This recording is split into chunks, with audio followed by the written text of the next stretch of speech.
Hello everyone, welcome back to my channel. আর আজ তৈরি করে দেখাবো কিটো চিকেন কারি। কয়েকটা জিনিস চেঞ্জ করে কিটো স্টাইলে এই কারিটা তৈরি করেছি। আশা করি আপনাদের কাছে ভালো লাগবে। মূল রান্নায় যাওয়ার আগে আমি প্রথমে কাঠ মশলাগুলো দিয়ে একটা পাউডার বানিয়ে নিব।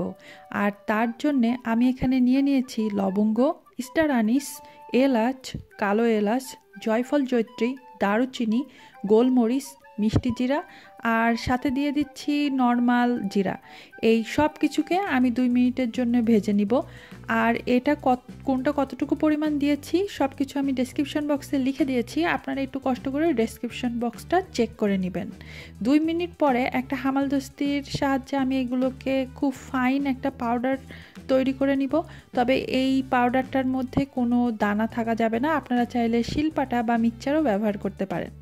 আর যখন পাউডারটা তৈরি হয়ে যাবে আমি একটা এয়ারটাইট বক্সে এটাকে রেখে দিব। আপনারা এটা একটু মশলার পরিমাণগুলো বাড়িয়ে দিয়ে আপনারা 5 থেকে 6 মাস এটাকে কিন্তু সংরক্ষণ করতে পারবেন। যে কোনো মাংসে আপনারা এই মশলাটা ব্যবহার করতে পারবেন। আর এই মশলাটা ব্যবহার করাতে একটা শাহী ভাব আসে মাংসের মধ্যে। চিকেন কারির জন্য আমি এখানে নিয়েছি 1 কেজি 100 গ্রাম চিকেন। আর এখন একটা ফ্রাই প্যান নিয়ে তার মধ্যে দিয়ে দিচ্ছি 3 টেবিল চামচ পরিমাণ সরিষার তেল। যারা কিটো ডায়েট করেন তারা তো জানেনই যে রান্নায় সরিষার তেল, অলিভ অয়েল অথবা নারকেল তেলটা ব্যবহার করা কিন্তু মাস্ট। আর পেঁয়াজের ক্ষেত্রে একটা রেস্ট্রিকশন থাকে, সেজন্য আমি এখানে একটা মিডিয়াম সাইজের পেঁয়াজ নিয়েছি কিউব করে। আর সাথে দিয়ে দিয়েছি 3টা তেজপাতা আর 9টা শুকনা মরিচ। শুকনা মরিচটা এখানে ব্যবহার করা কিন্তু মাস্ট। শুকনা মরিচটা ব্যবহার করলে একটা এক্সট্রা ফ্লেভার আসবে। পেঁয়াজগুলোকে এখন আমি একটু ব্রাউন কালার করে ভেজে নিব। পেঁয়াজগুলো যখন এমন 1-2টা ব্রাউন কালার হয়ে যাবে তখন মাংসগুলোকে দিয়ে দিতে হবে। আর মাংসটা দিয়ে খুব ভালোভাবে পেঁয়াজ, তেল, মাংস একটু নাড়াচাড়া করে মিশিয়ে নিতে হবে মাংসের সাথে। আর এখন দিয়ে দিচ্ছি লবণটা দিয়ে দিবার পর বাকি মশলাগুলোও দিয়ে দিব। আর প্রথমে দিয়ে দিয়েছি হলুদ গুঁড়ি, তারপরে দিচ্ছি জিরা গুঁড়া, আর এখন দিয়ে দিচ্ছি গুঁড়া মরিচ।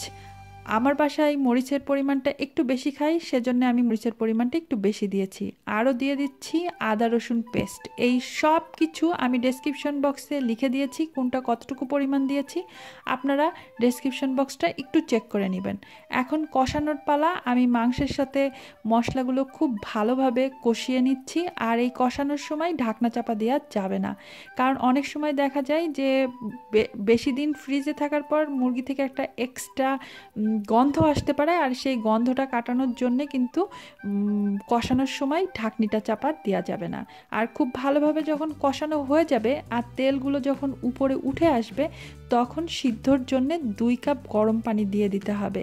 এটা অবশ্য ডিপেন্ড করবে মুরগির মাংসের উপরে যে আপনি কোন ধরনের মুরগি এখানে ব্যবহার করছেন। তো আমি যেহেতু এখানে একটু শক্ত মুরগি ব্যবহার করছি, সেজন্য আমি এখানে সিদ্ধর জন্য 2 কাপ পানি দিয়ে দিয়েছি। এখন খুব ভালোভাবে নাড়াচাড়া করে সব কিছু আবারও একবার মিশিয়ে দিচ্ছি। আর এখন একটা ঢাকনি চাপা দিয়ে 70% চিকেনগুলোকে সিদ্ধ করে নিব। আর এই একভাবে ঢাকনা চাপা দিয়ে রাখবেন না, মাঝের মধ্যে এসে 1-2বার এইভাবে নাড়াচাড়া করে দিবেন। আর যখন 70% এমন চিকেনগুলো সিদ্ধ হয়ে যাবে তখন যে মশলাটা গুঁড়ো করে রেখেছিলেন কাঠ মশলাগুলো, ওই পাউডারটা দিয়ে দিতে হবে 1 চা চামচ পরিমাণ। অনেকের কাছে প্রশ্ন থাকতে পারে কেন প্রথমে দিই নাই, কারণ প্রথমে দিলে কিন্তু যে পাউডারের যে একটা এক্সট্রা ফ্লেভার ছিল সেটা কিন্তু থাকতো না, সেটা কিন্তু চলে যেত। এজন্যে আমি 70% সিদ্ধ করে নিয়ে তারপরে আমি এই মশলাটা দিয়েছি।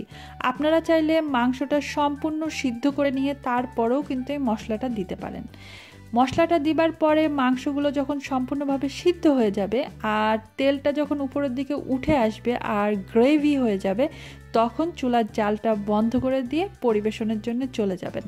এটার সাথে আপনারা চিকেন সালাদ, অল্প একটু ভেজিটেবল নিয়ে লাঞ্চ অথবা ডিনারে কিন্তু খুব আরামসেই ডায়েটে খেতে পারেন।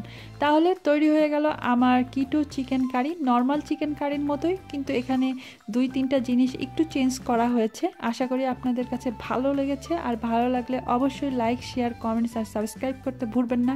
আবারও দেখা হবে নতুন কোনো রেসিপি নিয়ে। ততক্ষণ পর্যন্ত আল্লাহ হাফেজ। সবাই ভালো থাকুন। হ্যাপি ডাইটিং।